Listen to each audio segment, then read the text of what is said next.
सोचा कि उम्र गुजर जाएगी कोशिश करते करते, लगा कि किस्मत बदल ना पाएगी कोशिश करते करते, पर जब सही वक्त आया तो बढ़ती हुई उम्र ने भी मेरा हौसला बढ़ाया और किस्मत की लकीरों ने भी मेरा साथ निभाया। क्यों मुस्कान? बिल्कुल। और इसी के साथ दर्शकों, आप सभी का बहुत बहुत स्वागत है डीडी बिहार के मॉर्निंग लाइव शो बिहार बिहान में। आपके साथ आपकी होस्ट मैं हूं मुस्कान। जैसा कि आप सभी जानते हैं कि हर रोज़ आपके समक्ष उपस्थित होते हैं एक विशेष मेहमान के साथ और उनसे कुछ खास बातचीत करते हैं। क्यों? बिल्कुल। नमस्कार, मॉर्निंग लाइव शो बिहार बिहान में मैं अनामिका आप सभी दर्शकों का तहे दिल से स्वागत करती हूँ। दर्शकों, ऐसा क्यों है कि हम छोटी छोटी बातों पर निराश हो जाते हैं, दुखी हो जाते हैं? हम छोटी छोटी बातों पर अपने जीवन से संतुष्ट नहीं हो पाते।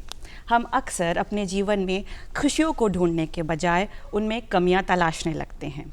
हम जीवन में किस्मत से ज़्यादा और वक्त से पहले सब कुछ पाना चाहते हैं, जबकि हमें ये समझना चाहिए कि वक्त से पहले कभी किसी को कुछ भी हासिल नहीं होता, और जो भी मिलता है, हम जो भी हासिल करते हैं, वो हमारी मेहनत पर निर्भर करता है। हम जितनी मेहनत करते हैं, हम उतना आगे बढ़ते हैं। हम मेहनत से अपनी किस्मत को भी संवार सकते हैं। इसलिए दर्शकों, धैर्य के साथ, सब्र के साथ आगे बढ़ते रहें। आने वाले समय के लिए कोशिश करते रहें। एक ना एक दिन कामयाबी आपके कदम ज़रूर चूमेगी। क्यों मुस्कान? बिल्कुल अनामिका, ये चीज़ आपने बिल्कुल सही कही कि मेहनत करने से हमें कभी थकना नहीं चाहिए। हमेशा निरंतर हमें आगे बढ़ते रहना चाहिए और डिसअपॉइंट नहीं होना चाहिए। वो कहते हैं ना कि जैसा कि आपने एक लाइन कहा कि हमें कभी भी वक्त से पहले और किस्मत से ज़्यादा नहीं मिलता है, इसलिए हमें इंतज़ार करना चाहिए और निरंतर मेहनत करते रहना चाहिए, आगे बढ़ते रहना चाहिए, बिना ये सोचे कि आगे क्या होगा, इसका परिणाम क्या होगा। अगर हम बेहतर सोचेंगे तो हमारे साथ भी बेहतर ही होगा। बस हमें ध्यान देना है तो अपने मेहनत पे। और इसी के साथ वो कहते हैं ना कि patience and hard work is the key to success. और इसी के साथ दर्शकों, जैसा कि आप सभी जानते हैं कि हर रोज़ हम दिन की जो शुरुआत है वो करते हैं एक पॉजिटिव थॉट के साथ। वो कहते हैं ना कि अगर दिन की शुरुआत एक अच्छी सोच के साथ करते हैं तो दिन भर के लिए हमें एक मोटिवेशन मिलता है और हमारे साथ हमें कुछ अच्छा करने का ये हमें अंदर से मोटिवेशन देता है। तो इसी के साथ दर्शकों, आज के दिन की और आज के कार्यक्रम की शुरुआत करते हैं अनमोल वचन के साथ।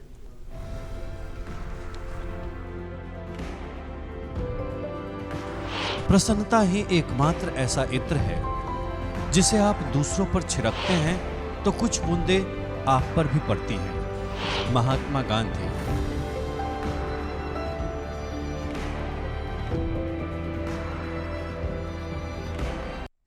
आइए आगे बढ़ते हैं और अब वक्त हो चला है आपको आज के मेहमान से रूबरू कराने का। पेड़, पौधे, नदियाँ, जंगल, ये सब कुछ ऐसी चीज़ें हैं जो हमारे लिए किसी वरदान से कम नहीं हैं। ये प्रकृति की एक अद्भुत और अनूठी रचना है। वनों को, उनमें रह रहे जीव जंतुओं को सुरक्षित रखकर हम अपने पर्यावरण को सुरक्षित रख सकते हैं, अपने इकोसिस्टम के बैलेंस को मेंटेन कर सकते हैं और अपनी प्रकृति को आने वाले समय के लिए संजो कर रख सकते हैं।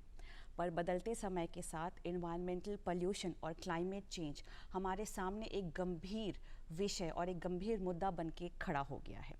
आज के कार्यक्रम में हम इन तमाम मुद्दों पर चर्चा करेंगे और इस पर बातचीत करने के लिए हमारे बीच जो खास मेहमान मौजूद हैं, आपको बता दें, वो हैं अभय कुमार जी, जिन्होंने 2001 में इंडियन फॉरेस्ट सर्विसेज ज्वाइन किया और प्रेजेंटली ये डायरेक्टर हैं इकोलॉजी और इन्वायरमेंट, साथ ही एडिशनल सेक्रेटरी और चीफ कंजर्वेटर हैं of forest monitoring and evaluation. Sir, कार्यक्रम बिहार बिहान में आपका बहुत बहुत स्वागत है। बहुत बहुत नमस्कार। बिहार बिहान के दर्शकों को भी नमस्कार। जी सर, सबसे पहले आपसे ये जानना चाहेंगे कि अभी के समय की अगर बात करें तो what do you consider to be the most important and challenging environmental issues that humans are currently facing? Climate change जो है आज के समय का सबसे बड़ा चैलेंज है मानव जाति के सामने, और बहुत सारी जो समस्याएं हैं वो क्लाइमेट चेंज से ही जुड़ी हुई हैं। जैसा कि आप जानती होंगे कि लगभग पिछले 100 सालों में जो एवरेज ग्लोबल टेम्परेचर है वो 0.5 डिग्री सेल्सियस से बढ़ा है और ये लगातार बढ़ता ही जा रहा है। इसका जो मेन रीज़न है कि हमारे वायुमंडल में जो ग्रीन हाउस गैसेज हैं, जिसमें कार्बन डाइऑक्साइड मेन कंपोनेंट है, उसकी मात्रा लगातार बढ़ती जा रही है और उसके पीछे बहुत सारे कारण हैं। और ये जो 0.5 डिग्री सेल्सियस का इंक्रीज़ है उसकी वजह से न जाने कितनी समस्याएं हम लोग आज के टाइम में फेस कर रहे हैं, चाहे वो बाढ़ की समस्या हो, सुखाड़ की समस्या हो, बारिश का जो पूरा पैटर्न है वो जो बदल गया है, और हीट वेव वगैरह जैसे भी हमने हाल में देखा था कि 1000 से ज़्यादा लोग जो है सो हीट वेव में मारे गए थे। डिजीज़ेज़ जो हैं सो नई नई आ रही हैं, बहुत सारी प्रजातियां जो हैं सो वो विलुप्त होती जा रही हैं। तो एक क्लाइमेट चेंज जो है आपको सैकड़ों समस्याओं को जन्म दे रहा है। तो वहीं अगर हम सर बात इकोसिस्टम की करें, तो इकोसिस्टम के जो अस्तित्व के बारे में अगर हम बात करें, तो ये हमारे जीवन के लिए कितना ज़रूरी और कितना महत्वपूर्ण समझते हैं आप? अगर आप अपने चारों तरफ देखें तो अनगिनत जीव जंतुओं को देखते हैं, अनगिनत प्रकार के पेड़ पौधों को देखते हैं, और बहुत सारी ऐसी प्रजातियां हैं जो हमें दिखाई भी नहीं देती हैं। कुल मिला के अगर हम एस्टिमेट करें तो लगभग 1 करोड़ से ज़्यादा प्रजातियां जो हैं जीव जंतुओं की और पेड़ पौधों की हमारे यहाँ ग्लोब पे मौजूद हैं। बहुत सारी ऐसी हैं जो अभी डिस्कवर भी हो रही हैं जी। और सबसे अच्छी बात है कि इनका आपस में बड़ा अच्छा संबंध रहता है और सब एक दूसरे पे किसी न किसी तरह से डिपेंडेंट हैं। इसके अलावा जो हमारा पर्यावरण है वो भी कंटिन्यूअस इंटरेक्शन करता है इन लिविंग बीइंग्स से। तो ये जो एक बैलेंस है इसी को हम लोग इकोलॉजिकल बैलेंस बोलते हैं। इसमें अगर आप एक तार को भी गलत तरीके से छेड़ेंगे तो सारा जो बैलेंस है वो बिगड़ेगा, और एक को अगर आप प्रभावित करते हैं तो बाकी और जो जीव जंतु हैं या बाकी और जो स्पीसीज हैं वो भी प्रभावित होंगे। बिल्कुल। और इंसान जो है जिसने इतनी तरक्की कर ली है तो उसके पास ये अब शक्ति है कि वो बहुत हद तक और चीज़ों को प्रभावित कर सकता है। तो हमारे कुछ करने का प्रभाव जो है इकोसिस्टम पे सबसे ज़्यादा पड़ता है। तो हमारा ये सबसे बड़ा कर्तव्य भी है कि हम इस बैलेंस को बनाए रखने में अपना योगदान दें। बहुत अच्छी बात कही सर आपने। इकोसिस्टम अगर उसमें डिसबैलेंस होता है, इम्बैलेंस होता है, तो वो लिविंग ऑर्गेनिज्म को इम्पैक्ट तो करता ही है, जीव जंतुओं को इम्पैक्ट तो करता ही है, उसके साथ साथ हम मनुष्य ह्यूमंस को भी इम्पैक्ट करता है। तो इसे हम कैसे प्रिवेंट कर सकते हैं और इसके बारे में आप क्या कहना चाहेंगे? जैसे अगर आपने 2 तरीका है। एक तो है कि आप उन चीज़ों को कंट्रोल करें जो इकोलॉजिकल इम्बैलेंस पैदा करते हैं। बिल्कुल। दूसरा ये है कि पेड़ पौधे जो हैं वो इकोलॉजिकल बैलेंस को बनाने में मदद करते हैं। जी। तो हमें पेड़ पौधे लगाने ज़्यादा भी से हैं, ज़्यादा लगाना चाहिए, और उन चीज़ों को जैसे एनवायरनमेंट को जो पॉल्यूट करने का काम करते हैं उन चीज़ों को हमें रोकना है। तो ये 2 रास्ते अगर हम लेकर चलें तो इकोलॉजिकल बैलेंस हमारा बना रहेगा। पेड़ पौधों को लगाएं और उन एक्टिविटीज़ को कम करें जिससे कि वो बैलेंस बिगड़ता है। बिल्कुल सर।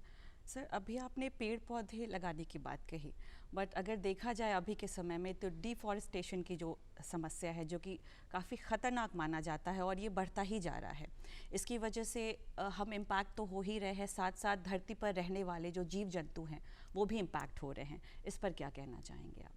देखिए, जो हमारा मानक है उसके हिसाब से 1/3 हिस्सा हमारा वन क्षेत्र में तब्दील रहना चाहिए। अभी आज के डेट में लगभग 21% के आसपास जो है सो इंडिया में फॉरेस्ट उपलब्ध है, जिसको हम लोग बढ़ाने की कोशिश कर रहे हैं। आइडियली ये 1/3 तक जाना चाहिए। डेवलपमेंट का जो काम है वो भी हमारे लिए बहुत ज़रूरी है, और हम लोग चूँकि डेवलपिंग नेशन है तो डेवलपमेंट का जो फ्रूट्स है वो वीकर सेक्शन तक भी जाना है। तो हमें एक लंबा रास्ता तय करना है, और जब भी डेवलपमेंट का काम किया जाएगा तो उसका एक साइड इफ़ेक्ट पर्यावरण के ऊपर दुष्प्रभाव के रूप में आना ही है। तो उसको कंट्रोल करने के लिए आपको पेड़ पौधे लगाने होंगे। और आप अगर देखें तो भारत का एक बहुत ज़्यादा जोर हरियाली को बढ़ाने पे है, न सिर्फ हमारे देश का, इवन हमारे राज्य का भी। बिहार में भी आप जैसा जानती होंगे कि जल जीवन हरियाली करके कार्यक्रम 2019 से संचालित है, जिसके तहत पानी को और पेड़ पौधों को सर्वाधिक महत्व दिया जा रहा है, और जल संरक्षण के लिए भी बहुत सारे प्रयास किए जा रहे हैं, और हरियाली बढ़ाने के लिए भी प्रयास किया जा रहा है। अगर हम सिर्फ बिहार की बात करते हैं तो हमने 9% से शुरू किया था, और आज हम लोग 15% वन आच्छादन तक पहुंच चुके हैं, और हमारा लक्ष्य है कि 2028 तक इसको हम लोग 17% तक ले जाएं बिहार में। जी जी, नमस्कार। बिल्कुल। और साथ ही जैसा कि आपने संरक्षण की भी बात की है, अभी इन्होंने डिफॉरेस्टेशन के बारे में जाना। अगर हम संरक्षण की बात करें तो अगर फ्लोरा फौना की बात करें, इकोसिस्टम की बात करें, तो ये सारी चीज़ों का हम कैसे संरक्षण कर सकते हैं, इस बारे में भी जानना चाहेंगे क्योंकि बहुत महत्वपूर्ण है। सबसे पहले तो अभी हम लोग बारिश का मौसम चल ही रहा है, अभी पूरी तरह से समाप्त नहीं हुआ है। तो एक तो हमारा ये कर्तव्य बनता है हर नागरिक का कि वो पेड़ पौधा जितना हो सके उतना लगाए। कम से कम एक पौधा हर आदमी अगर लगाए, तो बिहार की अगर आबादी देखें तो लगभग 14 करोड़ है। तो अगर हम लोग 14 करोड़ पेड़ लगाएं और उसको बचा लें तो हमारा हरित आवरण जो है सो लगभग 2% बढ़ जाएगा। तो ये पहला हुआ।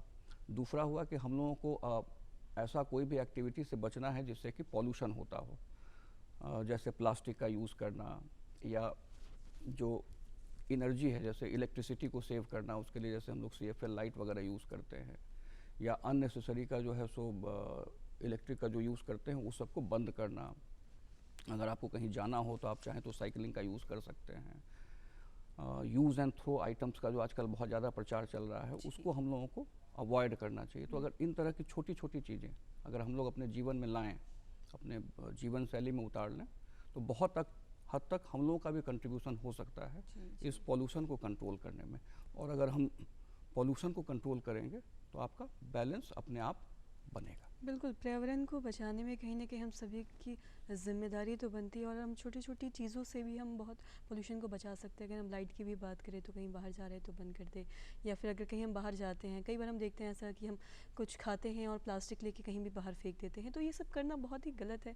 ये सब करना हम सभी की ज़िम्मेदारी और इसमें हम सभी की भागीदारी बहुत ही ज़रूरी है। क्यों अनामिका? बहुत अच्छी बात कही मुस्कान सर। प्रकृति से ही हम हैं, हमें प्रकृति से बहुत सारी चीज़ें मिलती हैं। अगर हम ही उसकी रक्षा नहीं करेंगे, सुरक्षा नहीं करेंगे, तो हम आने वाली पीढ़ी के लिए शायद कुछ बचा ना पाएँ। कार्यक्रम को सर आगे बढ़ाते हुए आपसे ये जानना चाहेंगे, प्रधानमंत्री द्वारा सूर्य योजना की पहल की गई है, ये जानना चाहेंगे कि ये किस हद तक पॉल्यूशन को कंट्रोल कर सकता है और हम सबको इसकी पहल करनी चाहिए, आगे बढ़नी चाहिए इस कार्य को सफल बनाने में। प्रधानमंत्री जी के इन प्रयासों के बारे में आप क्या कुछ कहना चाहेंगे? क्लाइमेट चेंज का जो सबसे बड़ा कारण है वो है फॉसिल फ्यूल का यूज़, पेट्रोल, डीजल, इन सब का जो यूज़ है, और उससे कार्बन डाइऑक्साइड जो पैदा होता है और वो एनवायरनमेंट में जाता है। तो क्लाइमेट चेंज का सबसे बड़ा रीज़न तो ये है। अगर हमको इसको चेक करना है, जैसा कि हम लोगों ने इंटरनेशनली कमिट भी किया है कि 2030 तक हम लोग अपना जो कार्बन का उत्सर्जन है उसको 50% तक कम करेंगे और 2070 तक हम लोग कार्बन न्यूट्रल हो जाएंगे। यानी कि हम लोग जितना कार्बन डाइऑक्साइड एनवायरनमेंट में डालेंगे उतना हम लोग उसको एब्जॉर्ब करने का अरेंजमेंट भी कर लेंगे। तो ये हमारा इंटरनेशनल कमिटमेंट है। अब अगर कार्बन डाइऑक्साइड का जो उत्सर्जन है उसको कंट्रोल करना है, तो एक तो सबसे बड़ा उस पर तरीका होगा कि हम फॉसिल फ्यूल के यूज़ को कम करें। तो बदले में हमको रिन्यूएबल एनर्जी का यूज़ बढ़ाना होगा। रिन्यूएबल एनर्जी में जो सबसे ईज़िली अवेलेबल है वो है हमारा सोलर एनर्जी जी। क्योंकि हमारे यहाँ सनशाइन जो है वो सफिशिएंट अमाउंट में अवेलेबल है। तो अगर हम चाहें तो पूरी तरह से हम लोग सोलर एनर्जी पे ट्रांसफॉर्म कर जा सकते हैं, और अगर हमने ये किया तो फिर हमारा कार्बन उत्सर्जन बहुत कम हो जाएगा। और बिल्कुल सर, ये चीज़ जो आपने बताई है कि रिन्यूएबल एनर्जी की तरफ हम लोग को बढ़ना है, हम लोग ईवीज़ पे भी अगर हम देखते हैं तो आज ईवीज़ का भी इस्तेमाल काफ़ी, और ऐसा भी देखा जा रहा है कि आने वाले समय में इसका इस्तेमाल और भी, और कहीं ना कहीं इससे हमारे पर्यावरण को भी हम लोग संरक्षण किया जा सकता है अगर हम ईवीज़ का इस्तेमाल करें। इस पर भी हम और भी चीज़ों पर आपसे बातचीत करेंगे, लेकिन साथ ही साथ दर्शकों आपको बता दें कि आज 29 सितंबर है और इस दिन हम लोग है जो वर्ल्ड हार्ट डे मनाते हैं। इस दिन को मनाने का जो उद्देश्य है वो ये है कि हम अपने आप को अगर स्वस्थ रखते हैं, अपने दिल को स्वस्थ रखते हैं, तो हम ज़िंदगी में आगे बढ़ेंगे, क्योंकि ये हमारे लिए सबसे ज़्यादा ज़रूरी है। और इस दिन को इस उद्देश्य के साथ मनाया जाता है ताकि हम इससे बीमारियों से बचें, इसको लेके जागरूक करें, और इसके जितने भी दुष्प्रभाव है, जैसे इसके बहुत सारी बीमारियां हैं, उसके रोकथाम के लिए इस दिन को मनाया जाता है। और इसी को लेके आज देखते हैं कि सॉफ्ट स्टोरी में आप सभी के लिए क्या कुछ है, ये देखते हैं। कहते हैं कि स्वस्थ दिल स्वस्थ शरीर का सूचक है, लेकिन जब हम शरीर के इस सबसे खास अंग की अनदेखी करते हैं तो यह हृदय रोग या दिल के दौरे की वजह बन जाती है। हर साल दुनिया में लाखों लोग दिल की बीमारी के चलते अपनी जान गंवा देते हैं। लोगों को हृदय रोग के बारे में जागरूक करने के लिए हर साल 29 सितंबर यानी आज के दिन विश्व हृदय दिवस मनाया जाता है। हमारा दिल जीवन भर लगातार धड़कते हुए हमारा साथ निभाता है, लेकिन बदलती जीवन शैली, गलत खान पान, तनाव और नशे की लत के चलते दिल वक्त से पहले बीमार पड़ जाता है और धीरे धीरे हमारा साथ छोड़ देता है। अब तो युवाओं में भी हृदयाघात और दिल का दौरा पड़ने के मामले बढ़ने लगे हैं। भारत में हृदय संबंधी बीमारियों और रोगियों की संख्या तेजी से बढ़ रही है। देश में 3 करोड़ से ज़्यादा हृदय रोगी हैं।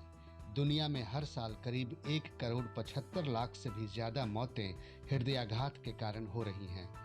दिल की बीमारियों की बड़ी वजह नशे की लत, खराब जीवन शैली और खान पान है। इसके अलावा अवसाद, हाइपरटेंशन, डायबिटीज, मोटापा और दूसरी बीमारियां हमारे हृदय के लिए जानलेवा साबित होती हैं, जिससे लोग हार्ट अटैक और कार्डियक अरेस्ट के शिकार हो रहे हैं। कार्डियक अरेस्ट में दिल अचानक धड़कना बंद कर देता है और मस्तिष्क समेत शरीर के अंगों में खून पहुंचना बंद हो जाता है। जल्दी इलाज नहीं मिलने पर व्यक्ति की मौत भी हो सकती है। इसके लिए पीड़ित व्यक्ति को तुरंत CTR देकर इलाज मुहैया कराया जाना चाहिए। सीने में दर्द और दबाव, सांस लेने में परेशानी, दिल की धड़कन बढ़ जाना, अचानक बहुत अधिक पसीना आना, पेट दर्द और उल्टी आना दिल का दौरा पड़ने के लक्षण हैं। डॉक्टरों के मुताबिक जीवन शैली और खान पान में सुधार कर हम अपने दिल को सेहतमंद रख सकते हैं। इसके लिए रोज 30 मिनट व्यायाम करना चाहिए। ज़्यादा नमक, फास्ट फूड और चिकनाई वाली चीज़ों से परहेज करना चाहिए। खाने में हरी सब्जियां और फल की मात्रा बढ़ा दें। देर रात तक जागने और तनाव से बचने का प्रयास करें। 40 साल के बाद समय समय पर ब्लड प्रेशर और कोलेस्ट्रॉल की जांच और चिकित्सक की सलाह अवश्य लें। आने वाले समय में हृदय रोग के मामलों में कमी और हृदय रोग से बचाव एक बड़ा प्रश्न है। वैसे तो हृदय रोग की जल्द पहचान के लिए जांच की कई विधियां हैं और इलाज के आधुनिक विकल्प भी मौजूद हैं, लेकिन बेहतर यही है कि हृदय रोग के खतरे को ही कम किया जा सके। तो आज से अपने दिल की सुने और सेहतमंद रहने का खास ख्याल रखें। तो अभी आपने वर्ल्ड हार्ट डे पे ये सॉफ्ट स्टोरी देखी, जिसके माध्यम से हमने ये कोशिश की है कि ज़्यादा से ज़्यादा लोगों को हार्ट डिज़ीज़ के प्रति जागरूक कर सके, ताकि आप अपने लाइफस्टाइल में चेंजेस करके, मॉडिफिकेशन करके, अपने ईटिंग हैबिट्स को सुधार कर आप अपने दिल का ख़ास ख्याल रख सके, उसकी हिफाजत कर सके और आने वाले समय के लिए स्वस्थ जीवन जी सके। क्यों मुस्कान, कार्यक्रम को आगे बढ़ाते हैं। बिल्कुल। और साथ ही सर, हम लोग अभी रिन्यूएबल एनर्जी पे बात कर रहे थे। अपने पर्यावरण के संरक्षण के बारे में भी बताया कि कहीं ना कहीं इसमें अगर सबकी जिम्मेदारी और भागीदारी होगी तो हम इसका संरक्षण कर सकते हैं। अगर साथ ही मैं EVs के बारे में बात करूं, आज लोग हैं जो EVs की तरफ आगे बढ़ रहे हैं। मैं आपसे जानना चाहूँगी कि इस बारे में आप क्या बताना चाहेंगे और ये कितना सही है, गलत है, इस बारे में भी बताएं। इलेक्ट्रिक व्हीकल जो है वो इलेक्ट्रिसिटी से चार्ज होता है और उसके बाद उसी से वो चलता है बैटरी के सहारे। तो अगर हम लोग इलेक्ट्रिक व्हीकल का यूज़ कर रहे हैं, इसका मतलब है कि पेट्रोल या डीजल जो कंज्यूम होता है नॉर्मल गाड़ियों में, वो बंद होता है। और पेट्रोल और डीजल के कंजम्पशन के बाद जो एमिशन होता है उसमें कार्बन डाइऑक्साइड होता ही होता है। तो एक तरह से अगर आप इलेक्ट्रिक व्हीकल का यूज़ कर रही हैं तो आप एनवायरनमेंट में कार्बन डाइऑक्साइड का जो रिलीज़ है उसको कम कर रही हैं। तो green house gas carbon dioxide अगर कम होता है तो आपका ये ग्लोबल वार्मिंग का जो प्रॉब्लम है पूरी तरह से वो कंट्रोल में आएगा। इलेक्ट्रिक व्हीकल में एक चीज़ है कि चूँकि हम इलेक्ट्रिसिटी का यूज़ करते हैं जो कहीं ना कहीं प्रोड्यूस होती है, और इलेक्ट्रिसिटी प्रोड्यूस करने में भी ग्रीन हाउस गैसेस का एमिशन होता है, लेकिन वो वहाँ होता है जहाँ पे इलेक्ट्रिसिटी प्रोड्यूस की जा रही है। तो इलेक्ट्रिक व्हीकल अपने आप में पूरी तरह से सॉल्यूशन नहीं है अनलेस कि हम इलेक्ट्रिसिटी को भी बिल्कुल क्लीन एनर्जी के रूप में प्रोड्यूस करें। बिल्कुल सर। लेकिन एक फ़ायदा इसका आपको ज़रूर है कि अगर जिस शहर में इलेक्ट्रिक व्हीकल का यूज़ होगा वहाँ पे जो पॉल्यूशन है वो कम हो जाएगा। जी सर।